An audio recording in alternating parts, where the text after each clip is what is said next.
listen, if you're going to make it to top, you have to get rid of superstitions. They don't actually matter. So I got rid of all that. But I did like to sit in the bus, third up from back left. It's so specific, Where isn't did you it? sit? Yeah, but I'm not superstitious. Joe presents House of Rugby, United Rugby Championship, together with Bank of Ireland, proud supporter of the 4 Irish provinces. Welcome back to House of Rugby, sponsored by Bank of Ireland. Much like this season pushing on, we're pushing on as well. We're missing Jason, unfortunately, with a close contact, but we have the lovely Megan back, and we have a great guest coming that Megan will introduce in a second. But this weekend we'll be going through 3 games. We have Munster, Ulster, the Derby. We have Edinburgh, Cardiff, and we have Glasgow, Osprey. So loads of rugby to talk about. And yeah, Megan's back. Yes, I'm back instead of Rugby Lad this week, and Darren's not with us this week, but we have a lovely guest, Munster and Connacht legend Ian Keatley. So welcome to the show, Ian. Thanks for joining us. Hi guys, thanks a million for having me, and sorry about looking like a big bottle of Fanta, but like a pumpkin. So Ian, it's great to have you back here on the show for the video version with me and Greg. But we're going to drive straight into the matches for this weekend. Now we only have 3 of them, 3 really, really good games. You gave Munster a really tough time last week. I think so did most of the Munster fans. They were really, really poor. It's a shame we don't have Darren here to go through the Ulster game. But huge win from Munster, 18, Ulster 13. Really dominating start from Ulster. I was actually really surprised that Munster took the win in the end. You know, they were a bit slow, a little bit sloppy. The red card. Red card from Simon Zebo. Yeah, I felt really bad actually. We kind of gave Munster a grilling last week. I don't know if you saw Keats, and I was like, probably shouldn't have gone that hard on the lads, because I used to be a Munster as well, and that's where I actually first met Keats. Yeah. He was terrible, really, really mean to me, bullied me. He's one of the nicest guys in the team, so it's great to see you again. Haven't seen you since, what, a couple of years ago? 4 years since? I think you've had a bit of a journey since then, Greg. But a little bit of a journey, yeah. A little bit of a journey. But yeah, listen, I've been watching the press during the week and everyone giving the Munster a hard time. And I was like, I was in that position. And I know, because you try so hard during the week, and even the coaches are trying so hard. So to see a lot of ex-Munster players as well, and Munster fans giving them such a hard time, I was like, okay, I've been there, so I'd like to stand up for them. I was like, I think Munster guys need a bit of a voice, and I was just, for one, I was absolutely delighted. Like, it wasn't the most clinical performance yet, but it's great to see them winning after such a poor start in the first 20 minutes, as you said, Megan. Yeah, I really appreciate that you're saying that, because as a player as well, it's so tough when you get such bad feedback after one, poor game. It was hard. It's been really inconsistent with, there's a bit of drama over there with the coaching staff, and we don't really know what's kind of going behind closed doors. But, it wasn't their best performance last week, but it was a vast improvement this week. And I thought there was some really, really great play, and they definitely showed a lot of grit, determination. Yeah, exactly. Well, to grind it out with 14 men, yeah. But Keith, you're probably best placed to see the mindset of the players down there. With not showing what's going on with coaching staff, would that affect their gameplay that much, or what's the vibe like down there at the moment? It's a difficult part of the season. Obviously, they're affected by COVID, stuck over in South Africa for 2 weeks. Then they came back. The Leinster match got called off.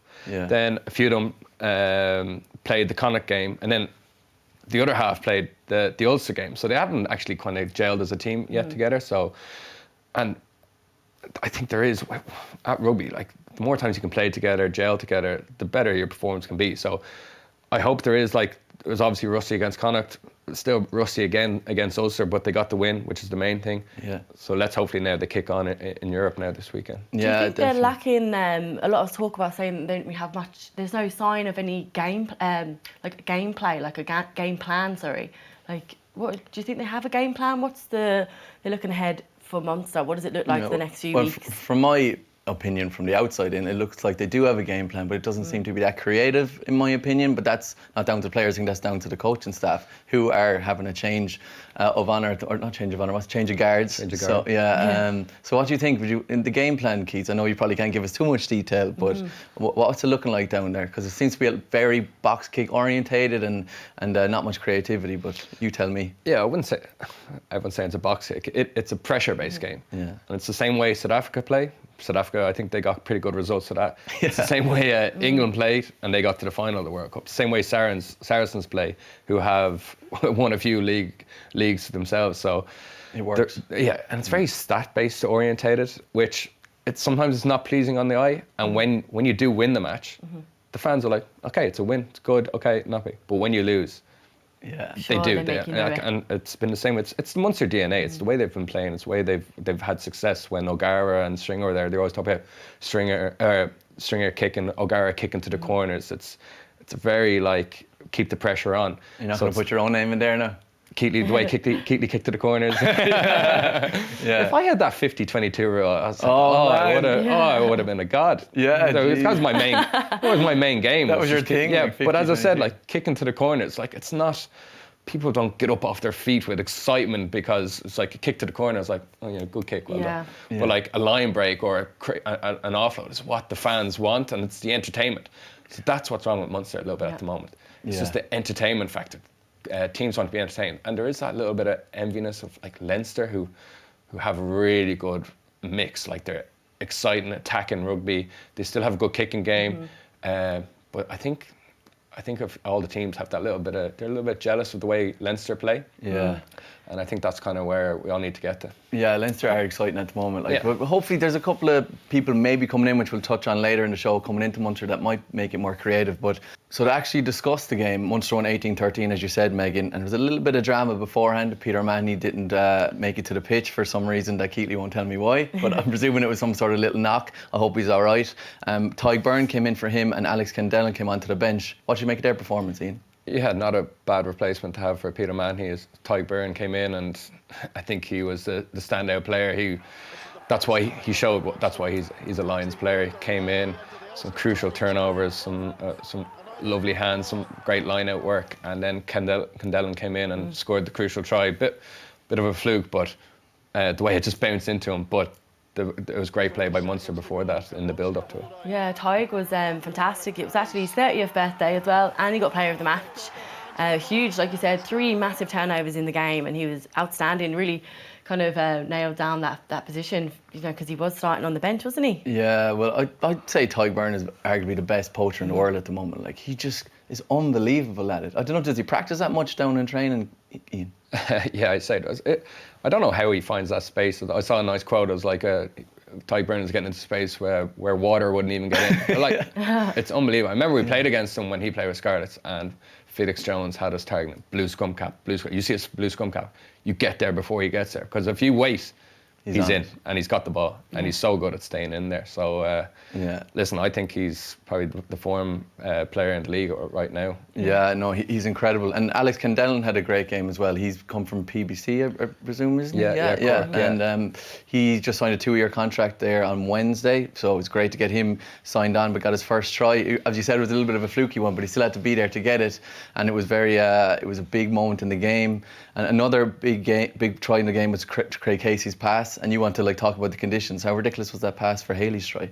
Yeah, I think you saw at the start of the game that the ball was a bit like a bar of soap. Yeah, it was a lashing down for a while. It was lashing down, and sometimes you can't see it. I'm watching it at home on TV, and I'm like, it doesn't look like it's raining at all. Yeah. And then even when the rain stops, the ball is still greasy.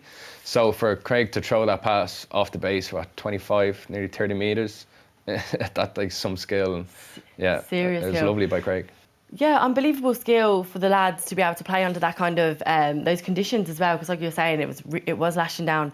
But a huge kick from Craig Casey as well to tee up that huge hit on the poor little fullback. It was Mike Lowry and Simon Zebo red carded. What do you think there was a red card? Because the referee actually was going in for a yellow card at the beginning. Yeah, it was funny, the dynamic of the talk between the referee and the TMO. I think the referee had kind of decided that it was going to be a yellow card, and then the TMO comes in. Would you like to take another look at that? Which is almost like secret code for red card, red card, red card. But I think you can see by the reaction from Mike Lowry, he gets up straight away. None of the Ulster players react that bad. Even the referee at the time was saying he didn't even go back to it. The TMO goes, check that. Yeah. And Mike Lowry actually got up and carried on running. I was like, fair play to him, because that was some hit to the face. he had a super game. They looked like they were really going for him as well because he's only a small guy, so they were giving him some hits. That was part of it. Yeah, there was Ian was getting to there. He's a small guy and he crouched, and Zebo did kind of bend at the hips, but he still caught him high. Yeah. But as you said, Keith, the players around didn't react to it, which says a lot. That should be a big indicator to, it wasn't actually that bad. But then if we're going led by the law, he did hit his head, and we can't have that in the game. But it's quite similar to Farrell's one last week in Connacht when the ref was looking for mitigating factors, and I don't know what it is. Maybe is there like an overall World Rugby instruction to try and make mitigating factors? But then TMO came in and was like, no, I think you should have another look, which is obviously like, come on lads, that's a red card. But they actually let it play on. I think Simon stopped because he dislocated his finger. I think if he wasn't injured, I don't think they would have gone back to replay it, because they carried on going, and it was only when Simon was down on the ground that they replayed it, and then they looked up to check. Yeah, what do you make of Keith's red card? Or? Yeah, I think they're trying to ban it out. And listen, it's so harsh on Zebes because he's coming down. Mike Larry does step down a bit, but as you said, they're trying to take it out of the game, and anything to the head is a red card. Now, the only way that they're going to balance that is like if they reduce because I think red card is 6 weeks minimum. So, yeah, no way. Anything, but obviously you get mitigating factors on that. Like if you've got a good record, or they can look at it again, going, okay, it's not bad. So I'd be hoping Zebes doesn't get any suspension time, or only maybe a week because, as you can see, it's harsh enough. Yeah. And in fairness to Simon, he took it like he was fair, and he just went straight off. There was no complaining, like, so letter of the law. I suppose it is. He's gone off the pitch, but Munster still got the win, which is huge with a red card, which says a lot about their grit, as you said a while ago, Megan, which is really, really positive for Munster. But then again, on the flip side of that, Ulster, you got to be beating a team that only has 14 men. I know they got a yellow it was Treadwell against Shane Daly. Yeah. What did you make of that incident, Keats? Yeah, we're just talking about you have to start going lower in your tackles because of the Zebo. And then there's one guy who goes extra low and ends up tipping and tips him onto his shoulder back, and it's a yellow card. But that's another game-changing moment. Then all of a sudden it's 14 against 14. I think Munster actually end up scoring a try in the back of that. So they're big moments. It is a little bit of a city tackle. It looks terrible. 19-20 zone landed on his head. It doesn't look great, but look, he's going low. Bad. It's just that little extra tip that he does. It just. And Shane Daly's not a light fella. I think he weighed in on 100 kegs this week, he was telling me. So that's not an easy lift. Yeah. But it is dangerous, and you can't have that in the game. Yellow card for him. But staying on the points of cards, Jack Crowley was very lucky not to get one. He kind of slipped away there. Zebo got the red card, and they did nothing with Jack Crowley. Do you think he should have got something, Megan? Or? I suppose because he initiated the tackle first as well, and he was very high. Yeah. I was surprised that he even didn't get a talking to, but I don't know.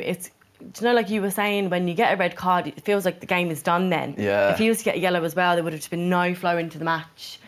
But it is a tough call, actually. I'm not sure. Would you have carded him? I don't know. Probably if you're going by letter of the law, you probably should have given one. But then I suppose your kind of rugby brain comes into it and you want the game to flow, but they're never going to say that. Do you know what I mean? You can never come out and say that because that just ruins the game. But at least Munster got the win anyway. That's all that matters to me. Another big talking point in it was Thomas Ahern. He is playing unbelievable. It's his 11th appearance for Munster, and he just had another great game, didn't he, Keith? Yeah, he did. And I think he's 6'9", 6'10". He's a monster of a young fella, and it's what we need to see a bit more. I think Leinster are very good at they throw in a young guy surrounded by a lot of international players and experience, and that's when you want to get your chance as a young fella. You want to get a chance when you're surrounded by good players around you. You don't want to get your chance when there's another 10, 11, 12 players getting their start. So it was great that Thomas got a good chance in a derby where he could really show his skill, and that's the second or third time now he's actually performed really well on a big occasion. So it's good to see, and it's good work to see that the Munster development coaches are bringing through these young players. As you said, Kendall getting a new 2-year contract is great to see as well. Yeah, it was his 11th senior appearance. How do you think that they got on in the line out there? There was a few, we saw a few there in well, as I mentioned there, Thomas Ahern, he managed to rob an attack line, which is great as a young fella to get up there. But as Ian was alluding to there, it's like when he has unbelievable players around him, it gives him that platform and that confidence to get up and do that. He's only, what age is he? I'm not sure what age is, but he is very young. We were actually laughing about this guy because we said, oh, look, he's got a bit of a COVID hairstyle. His mum must have cut that. Poor guy, he went off with a hat as well. No, but it's incredible to see these guys coming up through Munster and actually getting given the opportunities, like, because we need to start competing with these constant guys coming through Leinster. Just every week there's a new unbelievable guy coming through Leinster. So finally we have these lads coming through Munster and they're getting their opportunities, which is amazing. Like, they're signing them all on. As you said, Alex Kendall got another contract. Jack Crowley's in there, Thomas Ahern. So look, much more positive this week in relation to Munster. And another kind of talking point in relation to him is Malachi Fekitoa might be coming across. There's not 100% confirmed yet, but what do you think of him coming across with Damien Delende leaving? Yeah, the old rumour mill is starting to go around and round again. So listen, these names are always going to be thrown in a hat, and if you're bringing in a New Zealand All Black, it's not a bad replacement for Delende. Yeah. Delende must, if these rumours are going on, Delende must be confirmed that he's leaving. Or maybe he's confirmed it with the coaches, but nothing's out in media. So it's not a bad replacement to bring in. And people talk about, just giving the young guys a chance. Like, why don't you not stick with the ones? But sometimes just bringing in that outside influence kind of have an impact on a young player who, when, let's say, Delende was in there for 2 years, a lot of people have learned off him, even RG Snyman. A lot of people have learned on him. And they've probably grown as a player when they haven't been able to actually play, but they've learned how to be a professional. And they just look at the basic habits that they do day in, day out. And you can learn so much from having a quality player like that in the environment.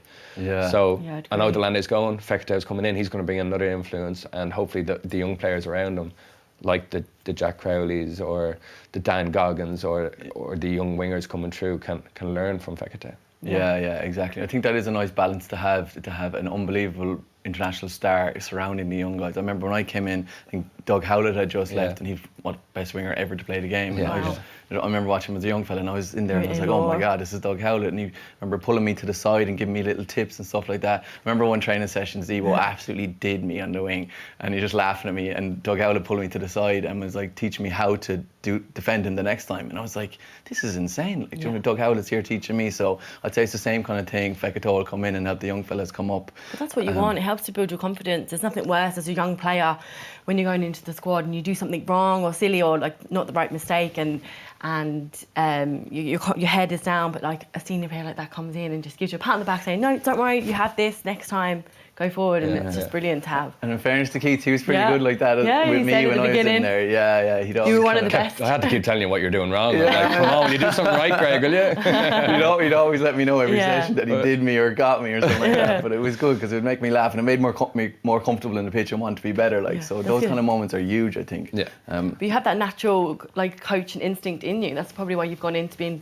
doing coaching now after you've retired. Yeah, it's actually it's quite rewarding when like you go and you talk to a player and you tell them, oh, try this, and then they actually do it. You kind of go, that was me. That was me. That was actually me who did that. Yeah. But no, it is quite rewarding when you help a guy and try and teach them and they get better. And when they're quite receptive of it, you're like, and you know that they're listening to you. They're not just going, who's this guy? Yeah. You know what I mean? But that's what it's all about. It's giving back to the game, and hopefully in that a young fella can develop and grow, and you can watch his journey. Yeah, well, that's passing on your skills. I remember you took the academy a couple of times for us just kicking, and like that was completely just off your own schedule, which was massive. Really helped me personally. Obviously, I'd never turned into a kicker, but like would have helped me kind of get more confident in it. So it's a huge part of the game, definitely. But staying on the coaching point, especially in Munster, this whole thing with Johann van Graan, what's your opinion on it, Keith? Well, I obviously worked with Johann. Listen, him and Steve are one of the hardest working people. I know Johann would be in there around 4 or 5 in the morning. Wow. Wow. And he's got a family, and like you actually try and ring him, and he's actually so hard to catch. But that's because he is constantly working and developing, and like a head coach now, it's mainly about the game. But I'd say it's about bringing young guys through. It's making sure everything is in place. It's a tough job. It's a tough job, and there's people coming out during the week saying, oh, they need to get rid of him. He's lost the interest. I was like, oh my God, these guys don't have a clue. Like, if there's anything, if you want to leave on a high. You want to put your best foot forward, and they're still in a great 2 out of 2 in Europe. They're 3rd, 4th in the league now with a game in hand that can bring them up to 2nd or something like that. I was like, they're in a good position. Like, how has he lost interest? Like, just some throwaway comments during the week is absolutely outrageous. And you're just there going, I know they have the right to make it. I was like, but you're talking about someone who has a life and a family who have committed to, like, Johann's been there nearly 4 or 5 years. He's committed 4 or 5 years, and then people are just saying he had one bad result against Connacht. And I know it was a poor performance. But it's only one out of how many? Yeah. And maybe the cast one wasn't a good performance, but that's after the back of COVID. And exactly. It's like you have to just sit back, look at the bigger picture sometimes. And stop throwing away these throwaway comments. Where is he going to next? He's going to Bath next, Oh, he is going to Bath, because Bath's not having a great season, are they? No, they're not. That's why people are like, oh, why is he leaving? He's going for the money and all sure he stuff can like inject something into them. But Larkham as well is going to the Brombies, back to Aussie with his family. Yeah. But Roundtree signed on again for Munster, which is massive. Sure, his experience is like invaluable, but there's probably going to need someone else to come in from outside. Do you think, Keats, or are they going to use someone that's already there? I'd say they probably will still bring in someone like Roundtree. He's an ex-Lions coach, ex-England coach. Like, he's top drawer, and I've met him a few times, and he's really invested in the Munster community. Like, he goes to like the Gary Owen matches, the Shannon matches. He's quite invested in the community, which is what you want. Someone who's really like taken in the Munster way and Munster philosophy. Obviously they're going to have to bring someone else in, whether he stays on as forwards coach or he takes the head job, we'll wait and see. But it'd be great if they bring 1 or 2 guys in, but also start bringing through maybe like they did with like Felix. Felix came in, and they brought through their own. And I know it ended up Felix moving away, but Felix, he's a World Cup winner. Jerry Flannery, he's a Premiership winner. But they wouldn't have got to that unless they were brought in and taken a chance on. So it was great that once they take a chance on, maybe it didn't work out, they went off. But they should start doing that more. It's like, bring in a coaching staff, but then start bringing through a young coach that they can develop on a little coaching pathway. That's a great idea. Like, there was a lot of talk asking why Graham wasn't being given the opportunity to take the full lead in the coaching in the coaching role. Yeah, I don't think he's done a full coach role but why not give him a chance? You know, they're looking for someone new, so put him in there until they find a full-time coach. Yeah, well, I'd love to get rid of Johann and Steve when they finish off. Do you know? Yeah. Move Graham Roundtree into head coach and bring someone else in. Yeah, I'd love to see Ian Keatley be given even more of a role in there, because I think he's incredible. Like, he's a real Munster guy. Went away, learned his trade in Wasps, and came back again. Did really well with the young fellas the other day. So you were there as well, coaching the young guys against Wasps. So, as you said, probably a mixture of someone really big name and our own. But going away from Munster and talking about Ulster, the inconsistency, like, it's not great. I don't know what the fans up there are going to be thinking. What do you make of it all?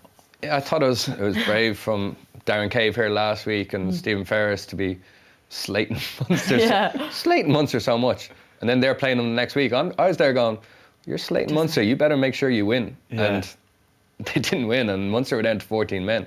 So then you have to start questioning, like, well, you're slating Munster so much, like, what about Ulster? And the biggest thing with Ulster at the moment is, like, I can see they're playing a real nice brand of rugby. They've got great players. Dan McFarlane is a great coach. It's just their inconsistency. They won the first 4 matches of the season, then lost convincingly to Connacht. Then they beat Leinster away from home, and you're like, oh, they're back on the track. Then they lose to Ospreys. Then they have 2 good wins in Europe, and then they lose to Munster, and you're there going, what's going on? So Ulster might have some of their own little problems. I think it's just got down to inconsistency, maybe not style of play. But if they're going to compete with the Leinsters of these worlds, that's where they need to get to. Because they're up there, they're thereabouts. But if you want to beat Leinster do it week in, week out. Yeah, exactly. Like, you got to be more consistent. So there's a bit of a break now for the Interpros for the next 2 weeks. Let's round off, the provinces, how they've done over the festive period. I know there hasn't been that many games, but who's done really well, who enjoyed maybe the festive period a little bit too much. What are your thoughts, Greg? Yeah, as we mentioned there, Ulster obviously very inconsistent. I'd like to see them doing a little bit better. Like, the fellas like James Hume, and they're playing really, really well. Mike Lowry. So I just like seeing the Irish provinces doing well, and it's weird to see them so up and down that they're able to go to an RDS and beat Leinster, but then they come down and can't beat a 14-man Munster. Now, I love Munster, but you should be able to beat a team that only has 14 men. Yeah. I think Munster are having a lot of issues in relation to COVID. Like, more than half the team got COVID and isolated for 2 weeks, and then also the issues with coaching, I think, might be subconsciously infecting their mindset, but the fact that they grinded it out against Ulster is really positive. Leinster are always class, like there's no issues with them. Yeah. And then Connacht, they're doing some great stuff over in the sports ground. Do you know what I mean? They just have a really good team there, and I think they've bonded, that they're all out there in Connacht, you know, like working hard together, and they've all kind of come from other places, and I think they've really good stuff going on there with Andy Friend. But then again, I'm not the professional, Ian is, so what's your opinion on it all? Yeah, I think style of play with Connacht, like when they did play against Munster, and everyone was talking how poorly Munster were, I was almost going like, let's give credit to Connacht here. Like, they're actually playing really good rugby, exciting play, and it's got a lot to do with Andy Friend. Well, even Mossy Lauder came in, who was a Munster man, who brought in a nice attacking philosophy there. The thing with Connacht is, like, they're still around 7th, 8th in the table, and if they want to be taken seriously, they need to push on. They need, like we just talked about Ulster, they need to be that consistency. They're both playing really nice brands of rugby, but they need to get to that next level. And it's a bit like Munster in the weekend. Yeah, they didn't play great, but they grounded out a win. Even when Leinster don't play well, they still find a way to win, and that's where Ulster, Connacht need to get to, and probably Munster now, even when they're not playing well, they need to get to win. So I think everyone's a little bit jealous of the Leinster philosophy and where they are at the moment. Like, they look impressive, and that's where I think Munster, Ulster and Connacht need to get back up there. Yeah, I think there'd be a big mindset around regrouping over the next couple of weeks and getting fellas back in and like get over this Christmas, New Year's stuff and get over the COVID stuff. Like, I think most people have had it, so it means everyone's immune, which is probably low-key a good thing, because everyone can just go train now and just really get ready. And the next Six Nations is coming up, so I think it's a big refocusing. But out of interest, Ian, would you rank Connacht above Ulster at the moment in the provinces? It's obviously Leinster, Munster, and then... Yeah, you can't really say that, considering Leinster are, third in the table? Or Ulster are third in the table, so you can't really say that. As I said, I'm enjoying their rugby, I'm enjoying watching to see how Connacht play, but they're not getting the wins. And at the bottom line, it's a business. It's like, there's the entertainment factor, but fans prefer you to win rather than to be entertained, which is the sad effect of it. As I said earlier, Munster can play like negative rugby or that kicking game, but if they win, they're fine. If they lose, then they'll get a bit of abuse. A bit of abuse. Real bad abuse. Yeah. So Connacht, they're playing the entertaining rugby. They're really stepping it up, but they're not getting the results. They're 8th in the table. So it's going to be interesting to see, and they've got 2 European games coming up. Like, I think Munster are playing on Friday, so there is no break. So there's the European games, and then there's the Six Nations. So like, it's going to be tough. When is the last time even Leinster played? I can't even remember. That's what I was saying. It's a good few weeks ago. Yeah, I think it might have been just before Christmas, was it? I could be wrong saying that. But anyways, moving on from the Irish provinces, because we could talk about them all day. Another team that Ian Keatley has played for is Glasgow Warriors, and they had a massive win, 38-19. Do you want to just talk to me about that one? Did you catch it? Yeah, I watched it, and listen, I kind of keep Glasgow on the corner of my eye, because that's the last club I finish out with. And Nigel Carolan, who is ex-Connacht coach, he's taken over the attack coach there, and he's doing wonders. And talking to a few of the boys out there, like, they love him. So it's great to see an Irish coach abroad having an impact on an opposition game plan. Nigel's doing really well, and Glasgow look exciting, and their centre Sione. Sione Tupilutu. Yeah, I wasn't going to take a chance on presenting that. Pretty butchered that. Did you not play with him? No, he only arrived now this year. So, but he looks pretty impressive. He kind of has an all-round game, and he scored 2 pretty good tries in that match. Yeah, they were incredible. He had a serious game at 13. What I couldn't get over is his size, ball handling skills, but also he can move. Yeah. Like, he's easily weighing in at over 100 kegs, like, if not 110, and he's just burning fellas. Like, so. Could he qualify to play for Scotland? He can, yeah. I think his great grandparents. some little loophole in it. No, I think it's his granddad is Scottish into it. There's some little loophole anyway. You wonder if he'll get in there for the Six Nations. Well, I would say the way he's playing, like, I could see him in the Scottish colours, the Six Nations, but who knows, the teams aren't out yet. But the start of the game, it was quite tight at the start of the first 20 minutes, but then Cole Forbes put Glasgow ahead with a try, and there was kind of no looking back from there then. There was just complete dominance from Glasgow. To give you some stats for the rugby nerds, there was 71% possession for Glasgow, which is nuts. There's 601 metres made versus 331, and then 5 tries versus 1. Like, it was just complete dominance, wasn't it, Keith? Yeah, 331 for the Ospreys is still a pretty good stat for the Ospreys. Like, so yeah, they were in the game the whole time till probably the second half, and then Glasgow Warriors just took it away probably the second half, really. Yeah. Well, like here, Ospreys are a good team. They've beaten Munster and Ulster this year. So I'd rate them. I did. I'm big fans of Ospreys. Yeah, no, they're very good. So for Glasgow to put in such a dominant performances, they've really put their hands up for contenders this year. Yeah. I thought a standout player for me in the forwards actually was Ryan Wilson. Like, you've played with him. He's a really great captain, and he set up the 13th Sion Tupulutu's second try. Yeah. I thought he had a great game. No, Ryan is a very good player. I remember when I got there, he was one of the first guys to send me a text, introducing me to the club, making sure that myself and my family are well. So I know there's a lot of he gets a lot of abuse For having such an English accent. Yeah, but he's such a. I think he's had bad run-ins with Munster in the past, but he's a real nice guy, a real gent of a man, and he's actually a very smart rugby player as well. Yeah.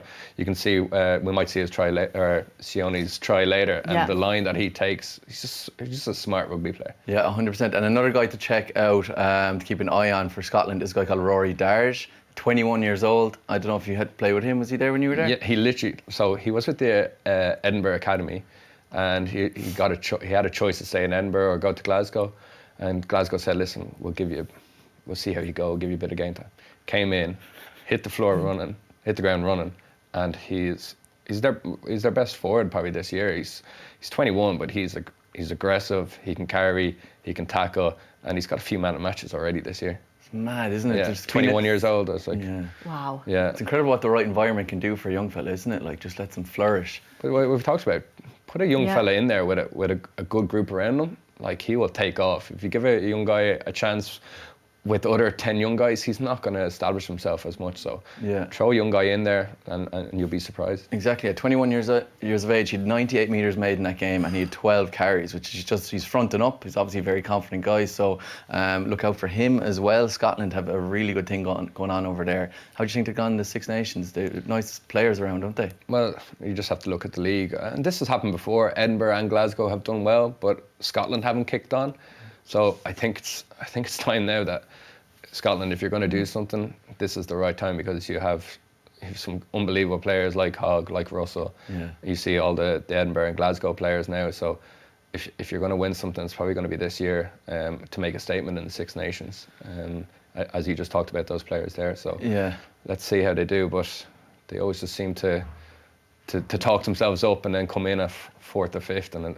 So yeah, exactly. We'll see what happens. And I suppose we got to talk about Ospreys a little bit. They did get a consolation try at the end by Dan Evans, but that was about as good as it got for them. They just met a really good Glasgow team. But another really good Scottish team that played in the weekend was Edinburgh. 34-10, they beat Cardiff. I'm really impressed with Edinburgh and their flowing rugby at the moment with their Argentinian wingers. Like, they just can't stop scoring. What did you make of the game, Keith? Yeah, Edinburgh, pretty impressive. They once again got rid of their head coach, Richard Cockerell Jr., and got replaced by Mike Blair. And talk about making an impact. Like, I think all the players seem to love him, and they've moved on to that new back pitch in Edinburgh, and it's a 4G pitch, and I think they're playing quite quick and expansive rugby, and yeah, they're good to watch, and they're top of the table. They're ahead of Leinster. I know Leinster have a game in hand, but listen, they've made a statement, as I said there. Edinburgh, Glasgow, two teams in the running up there with the Irish teams. Yeah, Edinburgh. Well, just to kind of put a stats on how dominant they were. Cardiff players made a whooping 129 tackles, which is class, but they still missed 41, like, so it just means they were just falling off tackles all day. But I was really impressed with Mark Bennett. He was just, I think he made 3 or 4 clean line breaks. He had 131 metres made off 10 carries. Like, he's just a really good player, isn't he? Yeah, he is. He's been around the block for a while now, and he probably goes unnoticed. And he's been plagued quite a bit with injuries, hasn't he? Which is so he hasn't had as many appearances because of that. But he was being superb. The pace onto the ball, and he linked up so well with the Argentinian winger. Yeah. I can't say what's his name. Boffelio. Boffelli, yeah. Boffelli, yeah. It was a brilliant try at the end. Boffelio. I find it a bit mad though that these Argentinian wingers are going up to Edinburgh. Like, sure, they have really good wingers in Scotland, and they have these 2 Argentinian guys coming up. As you had Emiliano Boffelli and Ramiro Miano, great players, but like, surely there's Scottish guys sitting around there being like, "What about me?" Yeah, definitely, yeah, but. listen, you can get these RGs in for cheap. I think the Jaguars have disbanded, and there's been a lot of Argentinian players who have just been left, and they're looking for contracts. And if you can get some international players in on the cheap, well, I don't know how cheap they're on them, but once again, we talked about it earlier, bringing in quality players to help boost your squad can help a lot of young players kick on. Yeah.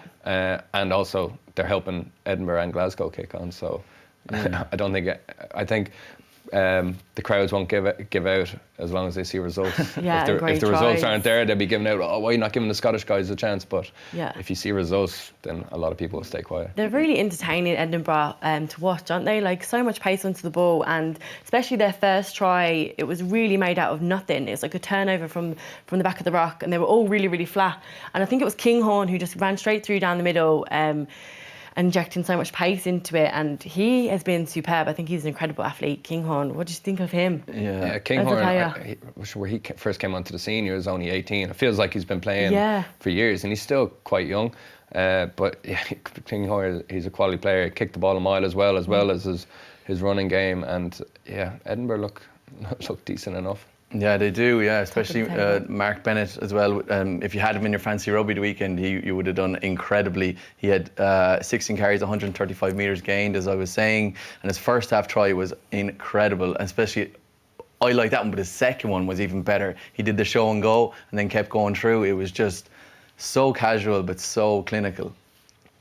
He sends this guy into the touchline. Yeah, it's actually what I'm coaching a lot of the young guys coming through is the show go. It's probably the best move in rugby at the moment. Yeah, you can show go and you can create space for yourself, go through a hole without even passing the ball. Like, definitely. It's definitely an underused move from a lot of young guys, but it's definitely coming into the game a lot more. Do you have the young guys actually, you're coaching them that specifically? Yeah. We're calling it the pump, and you just do 2v1 drills, and you're just practicing pumping, and just trying to get a reaction from the defender. It helps either create space for yourself, or it really draws a guy onto you, and you can create space for someone else. So it's a big skill work on that. As I said, it's probably the best move in the game. You don't even have to make a pass, and you can create space and score tries, as we saw there. Yeah. He had a huge fend as well in that. Is that something that you would work on in training as well? Just like a really strong fend, one-on-ones? Yeah, rugby's all about creating space for someone else or for yourself. So just talked about there about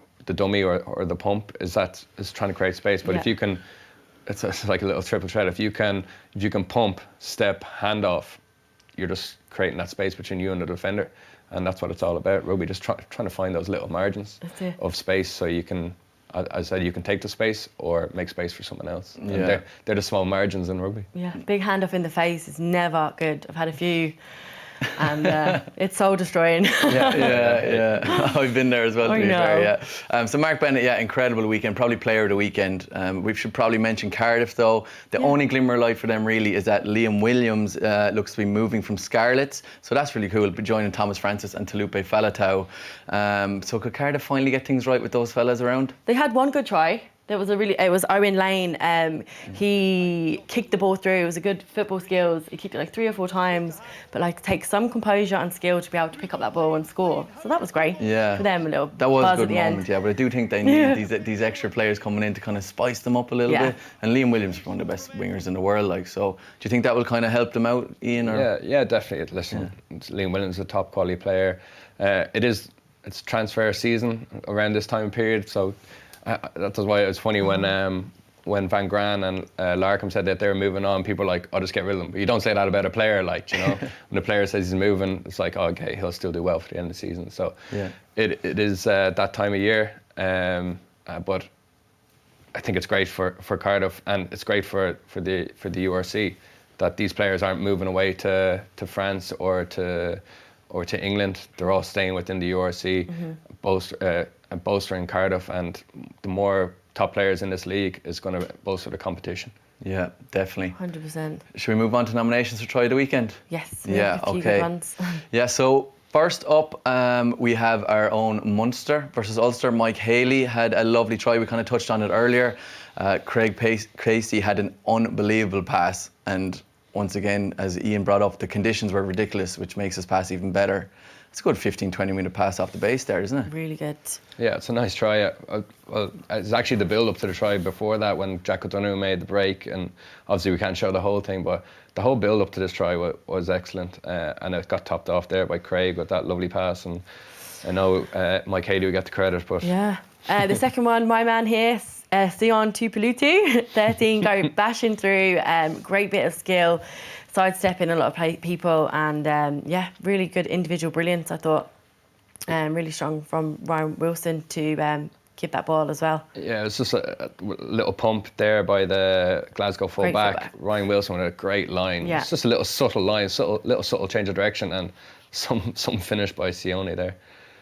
Great line by Ryan, little offload, and then hand off, step, hand off again. Yeah, that's just creating that space that we were talking about.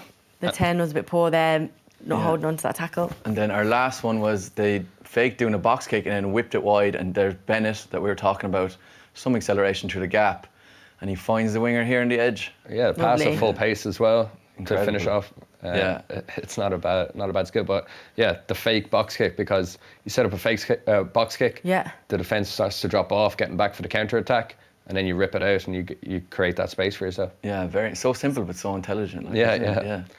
Great finich.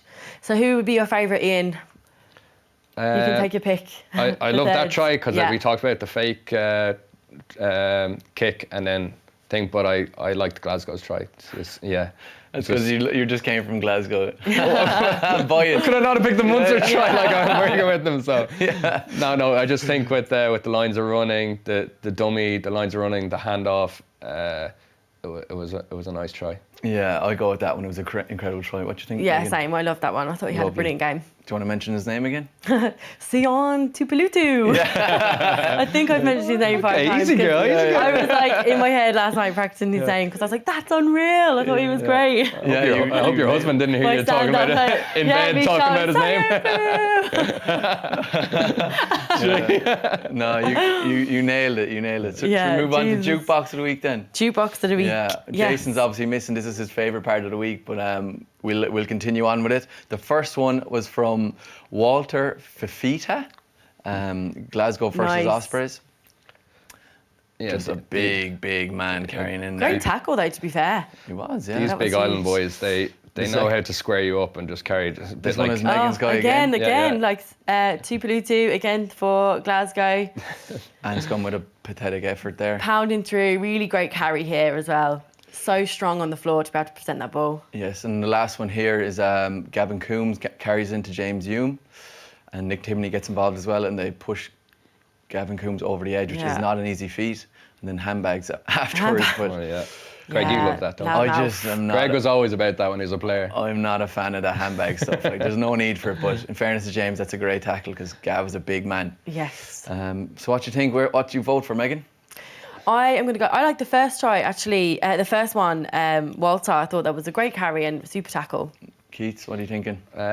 Strong. Yeah, I like that as well. But I liked Hume's tackle just the way he made the initial hit and then he kept going. He kept the legs alive. I know it was against Munster's guy, but it was good. It was good to show that just after you make an initial hit, just keep driving the legs because you can get rewarded at the second half, second end of the tackle. Yeah, I think even though I didn't like what he did afterwards, I'm going for James Hume as well because I think just Gav Coombs is a hard man to tackle. Yeah, exactly. Yeah. So 2-1 James Hume. It was a back as well. We have to. Back to support a back against a forward as well. Exactly. All right, so James Hume gets winner for Jukebox of the week, 2-1, and it was good hit in fairness to him. Yeah. I'm surprised you picked him. Ian, we've asked our viewers to send in some questions, so it'd be great to get some really good answers from you. Oh God, here we go. Some good ones. I'll kick you off with how did you find the coaching experience with the senior squad recently, and how impressed were you by the lads who got the result at Wasps? It was nice to get a little taste of it. The preparation, the amount of detail they have to go into week in, week out from a coaching perspective. Obviously, you know how much you have to put in as a player, but as a coach, it's twofold, even threefold, the amount of work that they had to do and the interaction between the coaches who are stuck in South Africa and Ireland. But Ian Costello managed that really well. But on a personal level, I absolutely loved it coming in and working with Pete and Murray and just seeing how they've developed since I'm pretty much gone 3 years now. So seeing how they've actually developed as players in 3 years, it's been immense. And they actually really took over that week, and it was great to see, as we talked about, the young players being mixed in with the more 10 international players. Yeah. You could see those young players just really stepped up, and it was actually like, probably won't go down in history as the best Munster performance, but it was massive to see those young players come through and get the performance against Wasps. Oh, it sounds amazing. It looks like you've taken to coaching like really well, like, you know, because it's hard to leave rugby full time, I can imagine, and, you know, put your heart and soul into a different side of rugby. Yeah, well, I've been doing rugby for 13, 15 years, so it's what I know best. Like, couldn't do anything else. Yeah, like you go to a college and study something for 3 years and you get a job. Like, I've been studying Munster or rugby for 13, 14, 15 years, so it's what I know best, and I still don't get it right. So it's great to be involved in. Like as a player, as a coach, you have down days, but it's the good days outweigh the bad days. So I'm loving it at the moment. So you're enjoying the coaching experience, yeah. But you mentioned there that when I was playing with you or training with you, I thought you were really meticulous and the extra hours you'd put in the video room or on the pitch. But you're saying it's 2-3 times that for coaching. Yeah. You have to plan the day, the coaching the day. You have to review it after. You have to plan for the whole week. You have to plan for the matches that is coming up in the weekend, while also reviewing the match that you played the weekend before. And you have to develop the skills of the players over a period of time. So like, you're thinking 6 weeks in advance. More as a player, you're probably more thinking week in, week out. Yeah. But yeah, it's tough going, and it's long hours, and you need to really love it to really engulf yourself in it. Could you see yourself staying in that role and keep coaching, or what are you thinking? Yeah, definitely. As I said there, it's rugby is what I know best, and I think I have a good knack at it, a good communication with players. But that is my biggest work on, is how to communicate, how to get your point across. Like, I know what to do at the right time, but it's how you communicate to the players and to get the best out of them. To get the best out of them, but they haven't learned. You haven't coached until they've learned. So you could say it one way, but you might have to say it another way to someone else who learns differently. Sometimes they need to see it. Sometimes they need to be shown it. Yeah. Everyone learns differently. So to try and get that across as a coach it's quite difficult. Yeah, and do you still get out on the pitch, like, and throw the ball around, or are you more in the coaching room? Yeah, no, that's what I love most about coaching, is getting out on the pitch. And even, you jump in sometimes, and coaching sometimes, and sometimes I drop back in the pocket and just try and hit those 50-22s, because they weren't in when I was playing. I was like, that's my game. So I'd hit the corners and like try and get a 50-22 and be like, yeah. And then you in your head, you can trade the stick a little bit to them. So but you're in your head, you're going, I still got this. I can still play at this level. Yeah. But it makes such a difference. Like, I know when I was playing, when I had a coach that I really liked and enjoyed, they got the best out of me and I played my best rugby. Whereas, you know, if someone doesn't know you well enough and don't know how to like react to your emotions or in the moments, things like that, that's the difference between a good player and a bad player. Like, it's literally the coach. Yeah, and what I've also known is, like, as a coach, it's like some players actually like to be given out. Yeah. They need it to stimulate. So I was always like, oh, why is a coach giving out to me? Like, because some players don't like to be given out. Some guys need it. Some guys need a little kick up the ass, as they say. So it's trying to find to know your players as well, who needs what, who wants what. Some want loads of information, some don't want information. And look, there's so many aspects of coaching that you have to get right. So it's such an interesting concept. Yeah. And my own personal question, do you think that you don't know the boots aren't going to be thrown back on, you're going to get playing again, or? I'd love, but listen, I think I have to put my family first now, and they're kind of settled. Lisa, my wife's gone back to school teaching. My kids are 4 and 1, so the little one's going to be starting school in September. So I've been quite selfish over the last years, bringing them to Italy, bringing them to Scotland. So I think it's about time I get back to them. And listen, I'm in a good role in Munster here at the moment, where I'm learning my trade a bit as a coach, where I can take my time, try things out. If I make mistakes, it's not crucial. So I'm trying to learn my trade as a coach and making sure that I get that right first. Yeah, well, you had an incredible career, like looking back, you can only be happy with it. And going back to the very early days of your career when you were in Connacht, nowadays you see guys playing in Connacht that they do well, they're getting a chance with Ireland, they're getting their caps. It probably wasn't really like that when you were there out in the sports ground. Do you think when you were there you kind of had to move away to get the Irish cap? What do you make of all that? Well, when I first moved to Connacht, it was a sign of playing rugby. I was in Leinster and I was 4th or 5th choice probably. I remember there was Contapomi there, Sexton was there. They just signed Issa Nasiwa, and they were like saying to me like, "Oh, you'll get a contract next year if I stayed." And I was like, "Well, I could go to Connacht and I could be getting 30 games." And when I left Connacht, I had 80 caps under my belt, which was incredible for I was only like 24.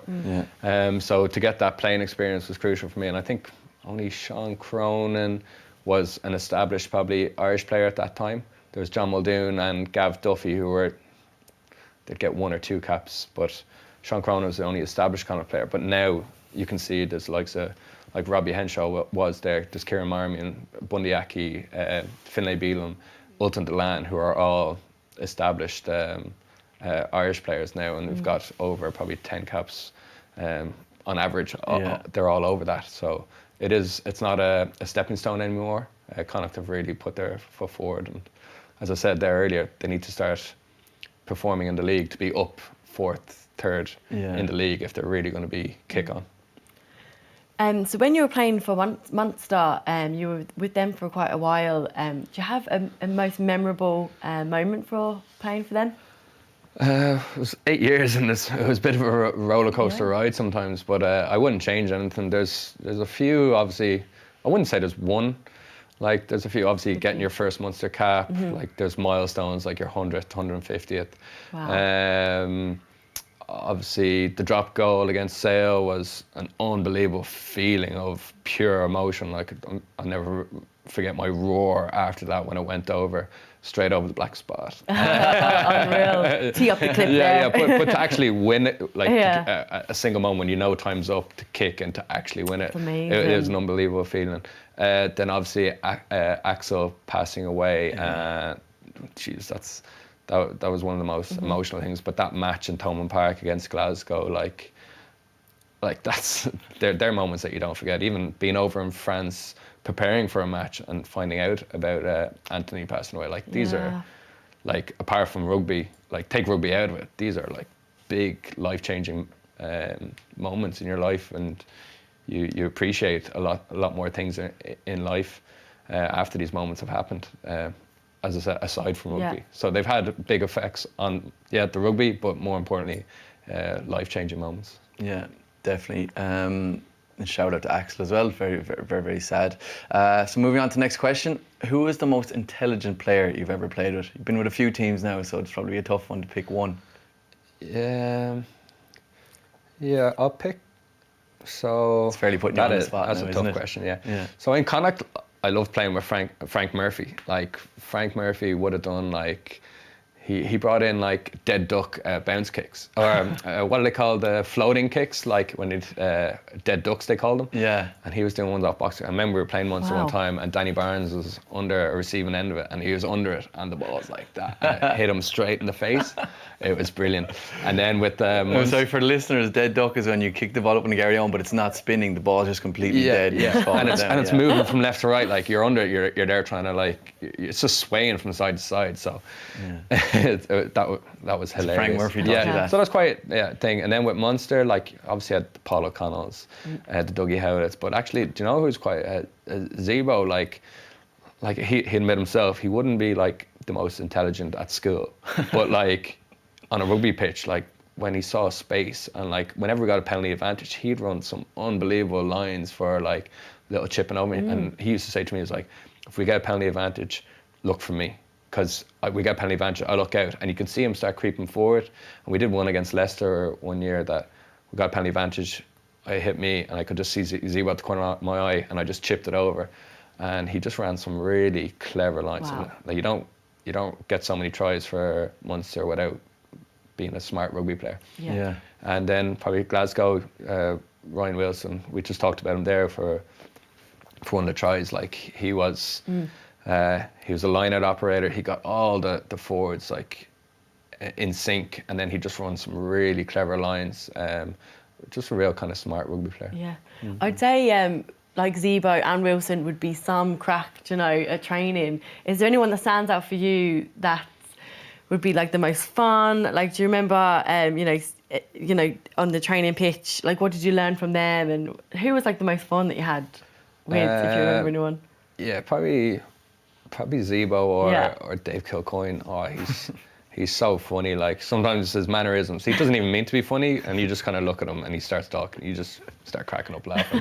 Zeebs is like, yeah, he great atmosphere around the change room, always singing, dancing, smiling, and he just puts you at ease. And yeah, me and Zeebs had some good times together in the change room, and yeah. Probably Zebo's very, very funny. Like, you know, just as you said, puts you at ease. Yeah. And when you're relaxed and at ease, you play your best. Oh, definitely. You know, a funny thing that Zebo's doing at the moment on social media is kicking the other players' gear bags or like packages. Brilliant. I don't know if you follow on social media, but someone will get like a package of boots or gear, and you just pick it up and kick it, like, which is so. I think him and Murray were calling themselves the cartel. And they yeah, like these things, and they go around, and like, I think one time they even like took one of the bags and burnt it. Like, that's the level it got to. Yeah, like, yeah. But it's all like, some people are like, that's so immature. But like, when you're in a rugby team environment, it's like being back in school. You're in there with your mates, and it's just good crack. And kicking the bags, and they just record it, and then they just. It's so kick funny, it, yeah. They're lucky it's not anything valuable. Like. Of course, yeah. But that's it. There's a bit of banter, like, get a bit of humour in there, because rugby can just be so meticulous and monotonous sometimes. Like, so you need fellas like that around.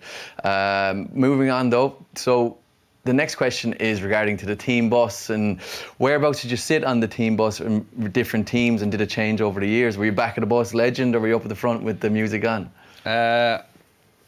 I remember at this. Yeah. Team legend, obviously. Oh, it's like all the cool kids would be at the back, and like. Yeah, well, you did. There's some like. It is like that. I remember over in Benetton, it was like senior players at the back. Like. Oh, really? Like, if you went back there, they'd be like, "What are you doing?" I was a senior player at the time, but I was sat third up from back left, third up, and I was like, you get back there and you see someone in your spot, and you're like, you don't want to say it to them because you don't want to come across as a. You know, would you but like you're to like, sit in the same you're there seat? kind of going, that's my spot. But you'd sit beside them or anything and just nudge into them. Yeah. Sorry, is this my spot? No, you're fine. But like, no, I actually got rid of superstition. I was quite superstitious when I was young. Oh, really? But I just got rid of it. I was like, listen, if you're going to make it to like top, you have to get rid of superstitions. They don't actually matter. So I got rid of all that. But I did like to sit in the bus, third up from back left. It's so specific. Where did you sit? Yeah, but I'm not superstitious. Third from the back. Did you sit at the back or the front? I'd be kind of a man to move up and around the bus. Like, I like Being chatting social. to everyone. Like, when the sevens bus though, we wouldn't have had the lovely like coaches that Ian would be used to. The minibus. You know, from the sevens. Tiny little bus where your feet are up on each other's seats, and you just all the bags are in. You're sitting on top of the physio, like the S&C's at your feet. You know what I mean? You're trying to get carbs in for the match. Like, so. Some people be standing up on the seats and like trying to get your hair done, like get all the plaits in. That happens in the boy bus as well. Yeah. Greg was trying to get his hair done. Bandanas. Putting on the tan, yeah. No, I'd be kind of a floater, like floating around, definitely. But the last question, and very interesting one. Who would you think is the best out half in the world rugby right now? Oh, good question. Right now. Well, I think That's a tough one again.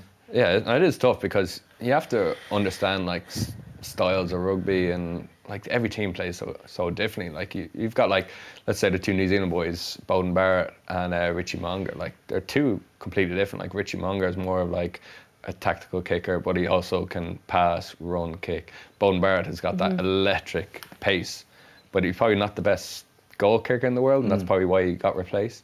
Then you have the likes of Marcus Smith over in England, who are like, he is so electric, like, and he's still only 22 years old. Like. Would you put him in that conversation, best in the world? He's getting up there, like that's what I'm saying. Like, I've heard that a few times now. He's getting up there, and like he's putting a good marker down. And you have Owen Farrell, who's so solid week in, week out, like Mr. Consistency. That's got a lot to be said as well. Consistent performance. Yeah. Sexton's still up there. Probably just a lot of people are questioning him just with a few injuries, but he still is like 35, 36 years old. Like still, when he does play, he still plays at that. He's still the best player in the pitch when he's playing. Yeah. So you like, can you put someone in that category if they're a little bit getting injured? As I said, like, is the best availability.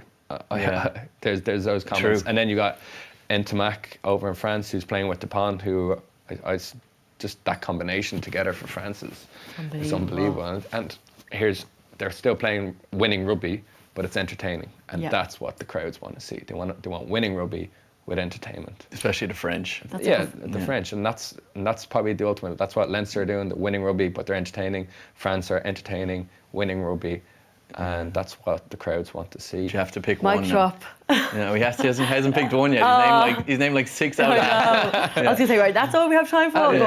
Next week. He's completely avoided the question. You just keep talking until you don't have to give an answer and the time's up. So. Go on, you have to pick one. Okay. It's tough. Probably Richie Mo'unga is the best in the world. That would have been mine as well. Yeah. And then Ntomac is just because he's so young, but he's so cool under pressure, which is nice to see. Brilliant. Well, Ian, you've been a fantastic guest. Thanks so much for joining us again for House of Rugby. It's a joy to have you on. You're brilliant. Thanks, and once again, sorry for, as you said, looking like a pumpkin. Covering the festive belly, no? It was great to have you on, Keats. And thanks very much, of course, to our sponsors, Bank of Ireland, proud sponsors of the 4 Irish provinces. And that's it for the week. Thanks very much, and we'll catch you next time. Joe presents House of Rugby, United Rugby Championship, together with Bank of Ireland, proud supporter of the 4 Irish provinces.